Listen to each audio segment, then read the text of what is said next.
Ten out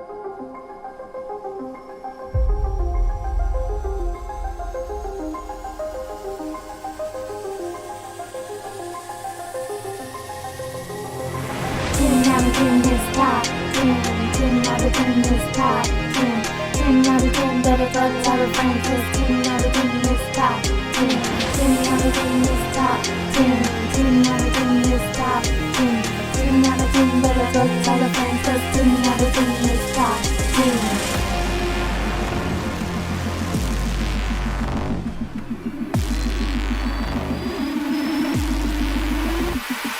Hi, I'm Betty Bima. And I'm Gloria Altanea. We're the Pabulum Partners. And you're watching 10 out of 10. That's right, where we cover the latest and greatest on what? Our top 10 list. And tonight is all about the top 10 night show hosts.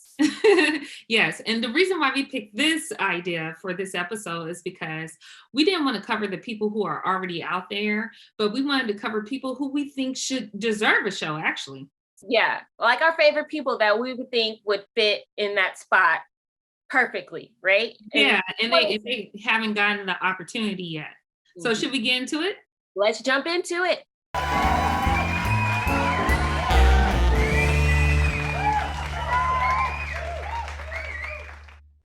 Born in Detroit, Michigan, the charismatic Kendrick King Jeong, better known as King John, is an American stand-up comedian, actor, producer, writer, and TV personality. A real-life internal medicine doctor, Kim was always pursuing acting on the side. He would participate in comedy stand-up competitions and take acting classes at Duke University and UCLA. He first appeared in the TV series The Big Easy as Dr. Tang in 1997. The next few years, he would play small bits as a doctor and store owner until he landed a role on Mad TV in 2003. His most memorable role was on Community as Ben Chang, which lasted from 2009 to 2015. He was also in the films Knocked Up, Role Models, The Hangover, Ride Along 2, and Crazy Rich Asians. Nowadays, you could catch him on The Masked Singer. Now, okay, so Ken, I love him. First of all, there needs to be a greater representation of Asians on the nighttime circuit, right? I agree. And I feel like he would be the perfect fit because he has great personality. He's funny and comedic. He's in our favorite movies, right? So I just feel like he would have that camaraderie that we would all enjoy. Yeah, and he's very personable, I feel like you can really joke with him and have a good time, and it just feels like you're just hanging out with one of your friends, Yeah. So And I think the fact his story is dope too, because he was a real doctor and then he transitioned into acting. And it's like, how many people can live more than one life? that is brilliant. Like, to be smart and to have charisma and like character. Yeah. Perfect. Great pick.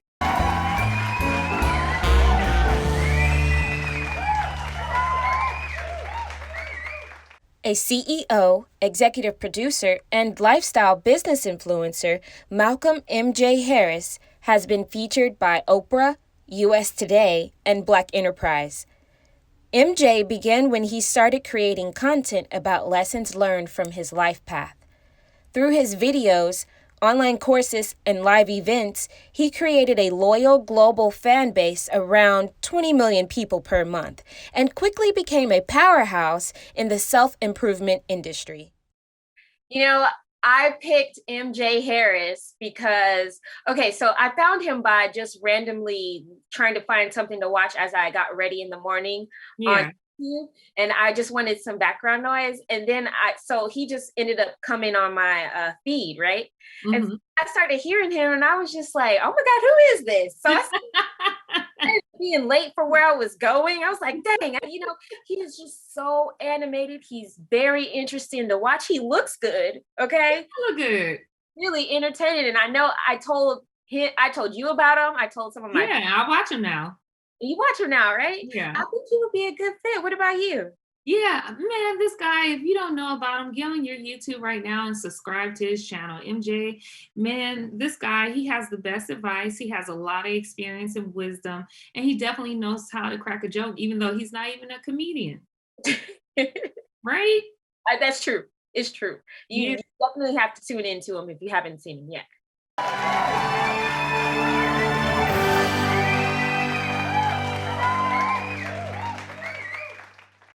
South Central Los Angeles is where Tiffany Haddix was born and raised. Haddix's first break was when she appeared on Bill Bellamy's Who's Got Jokes, and since then she appeared on shows such as That's So Raven, It's Always Sunny in Philadelphia, and Real Husbands of Hollywood. In 2017, Haddix starred alongside Regina Hall, Jada Pinkett Smith, and Queen Latifah in the comedy film Girls Trip. Tiffany later hosted an episode of Saturday Night Live, making her the first African-American female stand-up comedian to host the show. Haddix also won a Grammy for Best Comedy Album, Black Mitzvah. She is the second African-American woman to win this award behind Whoopi Goldberg in 1986. You know, Tiffany Haddix's story is very inspiring because, you know, she was grew up in the foster care system. Yeah. Well, she didn't grow up. She actually had time with her mother, and then when she was in her teen years, I think she went. Yeah, that's correct. But I chose her because I think she's just being herself, naturally, organically funny. You know, when I was watching some of her stand-up stuff, I would cringe because I would be like, oh my God, it's funny, but are these people gonna get it? You know, like those type of funnies. Yeah. But people like took to it. People loved it and they enjoyed themselves. And I'm happy because, you know, I think she's able to bring a lot of interesting things to a night show. You know, and you know what? Actually, film kind of suppresses her personality. I think like when she first came out and she was able to be free on the stage as a stand-up comedian, we got to see like all these different dimensions of her. But in film, you can tell that the writer, the director, they're really kind of like molding her and they're allowing her to be her, but you can tell the humor is not the same as when she could be herself. Yeah, I feel like I would really crack up, like one of those laughs where you can't breathe. Oh. With Tiffany. Like, I feel like we would just like makeup would be running and everything. We would just have a grand time, you know? Yeah, and most people seem to gravitate towards her, especially in Hollywood, right? So she would make a great host. Why am I stuttering? Tiffany is making me stutter right now. She's so funny. Her spirit is like making me stutter. Let's go to the next clip, man.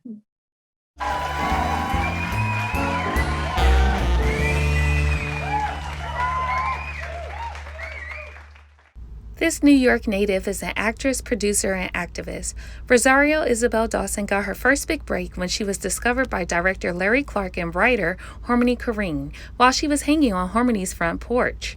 The chance meeting would lead to Rosario getting her first acting gig at the age of 15 in the film Kids, which was released in 1995. Play something and turn it way up. Something danceable. She would follow up her film debut with the Spike Lee film He Got Game in 1998, which jump-started a consistent career in acting. She's best known for her roles in Josie and the Pussycats, Men in Black 2, the Aaliyah Miss You music video, Sin City, Rent, Clerks 2, Eagle Eye, 7 Pounds, Top 5, and the Star Wars Mandalorian spin-off, Ahsoka. The outspoken actress and dedicated philanthropist has been involved in politics, often speaking at political events, endorsing candidates, and even dating U.S. Senator Cory Booker. Rosario Dawson. I first fell in love with her acting on the movie He Got Game with Spike Lee. I'll never forget that movie because it kind of reminded me of, you know, being young and growing up on the East Coast. Yeah. So Rosario, I think, you know, she's an odd choice for us, but, you know, if you wanted someone who was a little bit more serious, but can also, you know, laugh with you and everything, I think she's a good choice and she would look good on the screen. I know she's highly controversial because there's something with the, I think it's Star Wars fans. Lately, they've been hating on her because she has a new show. Have you heard about that?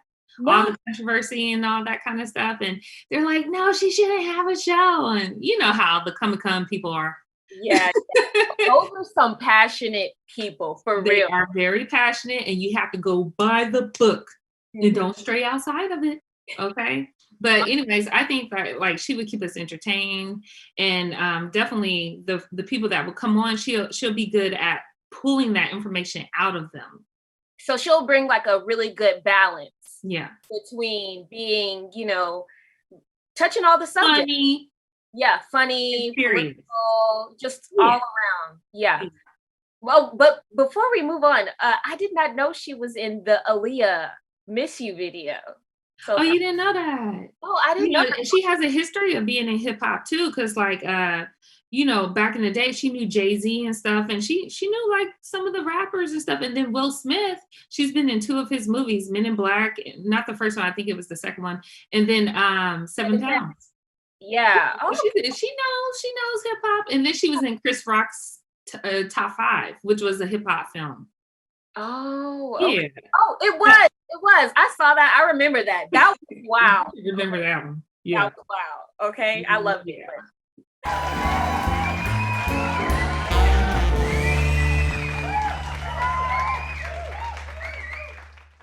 Hip hop's Howard Stern, Leonard Larry McKelvey, aka Charlamagne The God, is best known for being 1/3 of the popular New York morning show, The Breakfast Club. Reigning from Moncks Corner, South Carolina, he started as an intern and spent most of his career as a shock jock radio host at many radio stations. Charlamagne would go on to build a career as the book author of Black Privilege, Opportunity Comes to Those Who Create It, released in 2017, and Shook One, Anxiety Playing Tricks on Me, in 2018. He will also appear as an actor on Queen Sugar, Empire, and the 2021 film Boogie. The Radio Hall of Famer founded the Black Effect Podcast Network with iHeartMedia in 2020 and continues to co-host The Brilliant Idiots with comedian Andrew Schultz. I've watched his career for almost a decade now, along with his co-workers, Angela Yee and DJ Envy on The Breakfast Club. There hasn't been one morning, maybe a few, but most mornings, sorry, no, I don't have COVID, but most mornings, I'm listening to The Breakfast Club, and you can attest to that, because when I'm in the car or whatever, I'm listening to The Breakfast Club. When I was at work, I would listen to The Breakfast Club, like just everywhere.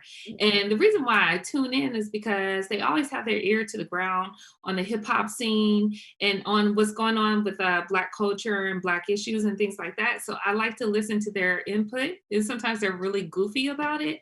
And I like that, like the lightheartedness of some of the conversations that they have. So I think Charlamagne specifically, he's evolved over the years. He's learned from a lot of his ways in the past, and he's a good candidate to be a nighttime show host. Mm-hmm. You know about him a little bit or no? Yeah, I know about him a little bit. I remember going to the book signing because you had got one of his books. Was it his first book? Yeah, it was his first one. Yeah, his first book, and we went to the book signing, so that was fun. And I also tuned into some of the shows that you listen to when we're driving together at times. And he has a very nice voice to listen to. It doesn't put you to sleep.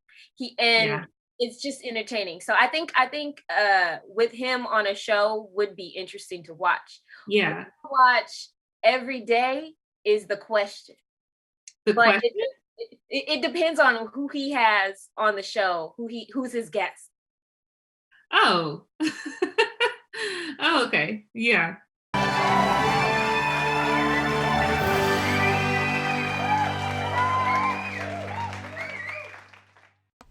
Not only is Dave Chappelle one of the best unfiltered stand-up comedians, he's also an actor, writer, and producer. Chappelle is best known for his sketch comedy show, The Chappelle Show. Aside from his sketch series, Dave was in films such as Robin Hood Men in Tights, The Nutty Professor, and his first lead role in Half-Baked, just to name a few. Chappelle is the recipient of numerous accolades, including 4 Emmy Awards and 3 Grammy Awards, as well as the Mark Twain Prize for American Humor, presented by the Kennedy Center. I picked Dave Chappelle because I feel like he's just a great entertainer. And he also makes you feel a little uncomfortable by telling you the truth, but in a funny way, Yeah. And I just feel like he just knows a lot of people. He's been around for a while. Oh. He's comfortable with himself to just be relaxed, to make you feel like come on in, tell me about yourself, talk to me a little bit. And he's just like really goofy. Like, Yeah, and I saw him. Go ahead. I'm sorry.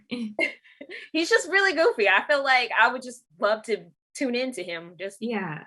I recently saw him on he did Naomi Campbell's podcast. He did an interview on there. He always ends up being like the interviewer. uh, Like Oprah, every time she's in a situation, it kind of flips. Yeah, he has that personality that we all look forward to, like your favorite cousin. And plus he did the show. What's the show? Chappelle show. Chappelle show, yeah. So, yeah, so he's used to like talking to people, making jokes, and then, giving us that content that we're asking for. Yeah. And he's probably the interviewer because he comes from a background like his mom was worked at a university, his father was a professor, so it's just like education, he knows how to use Yeah, it. that's another thing that he's also a top 5 candidate is because he's smart, he's an intellectual. He's very, very Yeah. intellectual, and Mhm. I appreciate him, and I would love to listen to Yes. his nighttime talk show. Yes. If he's into it, that's one thing. Like if people are into it, what if they're not even into it? But I hope he is. Yeah. Yeah. All right, let's see what's our number 4.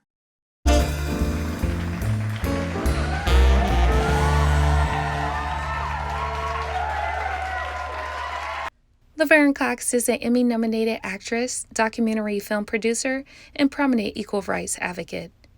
Laverne was born as an identical twin in Mobile, Alabama, and studied creative writing and dancing at Alabama School of Fine Arts. She would then transition into acting at Marymount Manhattan College in New York. Laverne's first film was in 2005 on The Kings of Brooklyn. She would later appear on the 2008 VH1 TV show I Want to Work for Diddy, and follow up with small bits until she landed her role as Sophia Bursette on Netflix Orange is the New Black in 2013. From there, she would appear in Dear White People, a Black lady sketch show, Aquafina is Nora from Queens in The Blacklist. Throughout Laverne's acting career, she has been a very vocal advocate of gender equality, transgender rights, and representation. Okay, so I got to work with Laverne on set, which was awesome. She has a new project coming out by Shonda Rhimes on Netflix, and I can't wait. I can't wait. Laverne is inspiring, especially for people who have maybe like esteem issues or self-confidence issues.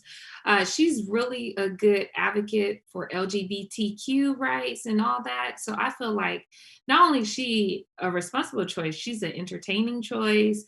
She's a choice that would probably uplift a lot of people.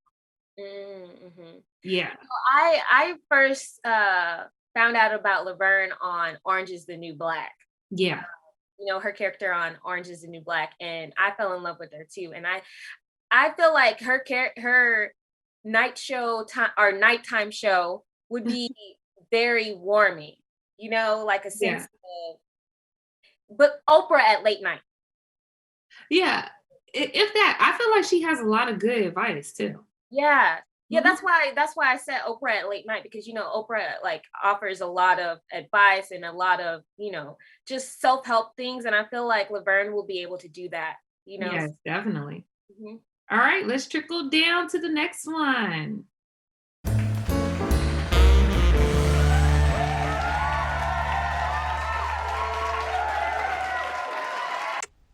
Many of you know Karen Elaine Johnson, but you know her by her professional name, Whoopi Goldberg. She was taught by Uta Hagen at the HBO studio in New York City. Whoopi got her first breakout film role playing Celie from the movie The Color Purple. From that point on, Goldberg became booked and busy with many more films such as Jumping Jack Flash and Ghost, and today's Stephen King's The Stand. Goldberg is one of 16 entertainers to have won an Emmy Award, a Grammy Award, an Academy Award, and a Tony Award. You can catch Whoopi as one of the hosts on the show The View. Whoopi Goldberg is definitely a high contender for a nighttime spot because she's very interesting to watch. She's been around for a long time, giving us funniness, entertaining us. And I have to say that I love Whoopi Goldberg, especially my favorite movie of hers is Jumping Jack Flash. And I know probably a lot of people haven't seen that movie, but I remember having the VHS. I don't know who it was, but I remember having it in the house and just like watching it and being obsessed with it. It's like Whoopi is she's a very good choice just because. And then her time on The View, she's very opinionated. And I like that. Someone who is not afraid to say what they mean and say it directly with blunt force, right? We all love that. We love personalities that are truly themselves, and she doesn't seem to fake it at all.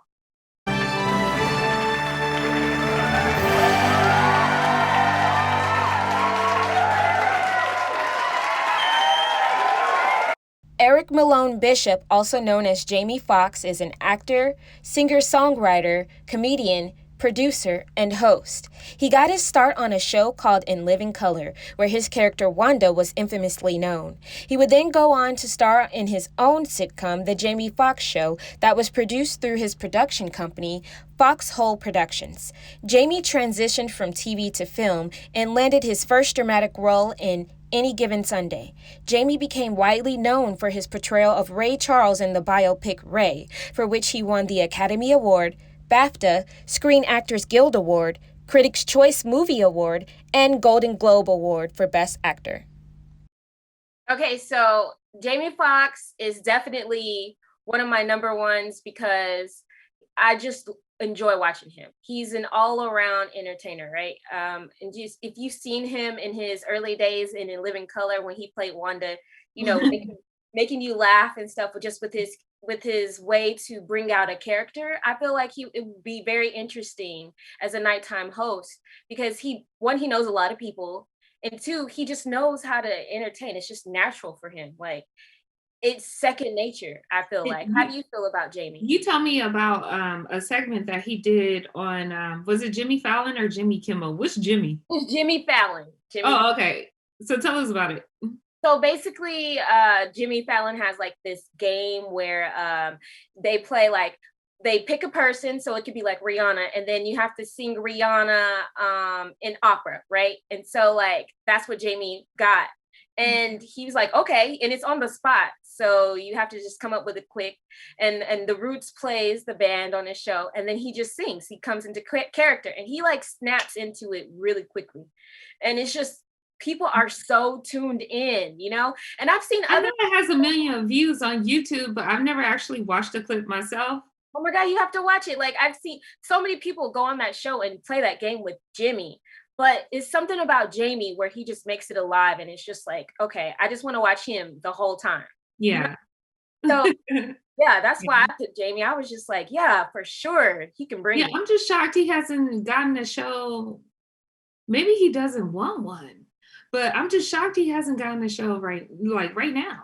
Yeah, I mean, but who knows what he's doing? He might be filming. Yeah.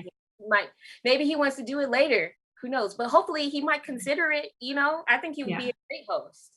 One thing about being a talk show host at night, or a nighttime show host or whatever, it seems like they stay in that position for years until they retire. Well, so maybe that's why. The pay has to be great, right? Because if you're not doing anything else but that show, it has to be great, right? Yeah. Okay, well, let's get into our number one pick. Woo! Number one.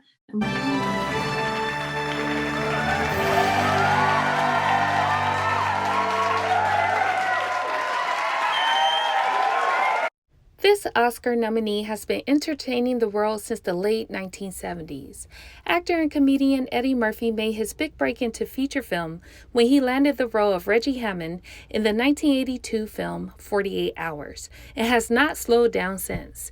He starred in Trading Places, Beverly Hills Cop, The Golden Child, Coming to America, Harlem Nights, Boomerang, and Life, to name a few. Born in Brooklyn, New York as Edward Regan Murphy, Eddie would work out his talent for comedy at the local comedy clubs doing stand-up. Best known for doing celebrity impressions, Eddie's first acting gig was at the age of 19 in the variety comedy show Saturday Night Live in 1980. Despite being one of the busiest stars in Hollywood, Eddie managed to also make music, with his most notable song being Party All the Time. All right. So what's your favorite Eddie Murphy movie? Real quick. Okay, Norbit. Oh, Lord have mercy. Why did I ask you that? Well, I would have to say maybe Life. I love Life. So I'm just as bad as you, right? A lot of people would be like, why y'all pick that? He made so many other good ones. But there's something about Life that I really love. And I feel like the elements that he added to that film, he can definitely display as a host. Okay? What do you think? I feel like Eddie Murphy is just one of those top people. That's why he's in the top 3, right? He's just, these people in our top 3 are all around entertainers. They know how to make you laugh. They know how to keep things interesting and fresh and roll the punches. You know what I'm saying? So I feel like every night with him would be something new. Like, oh my God, what Eddie got tonight? Yes. It's kind of like Beyonce, you know, like people gonna tune in to watch the show, right? So tune in for Eddie, you know, come on. Well, you guys, that's our top 10 list. I hope you enjoyed it, and we'll see you next time. Bye.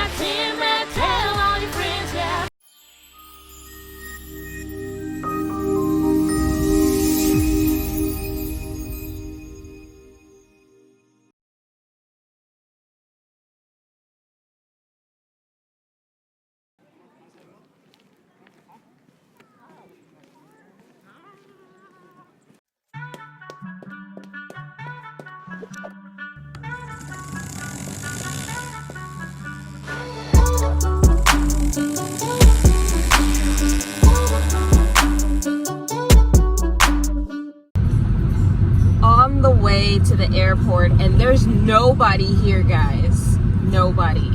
This never happens. This is the LAX. It never happens.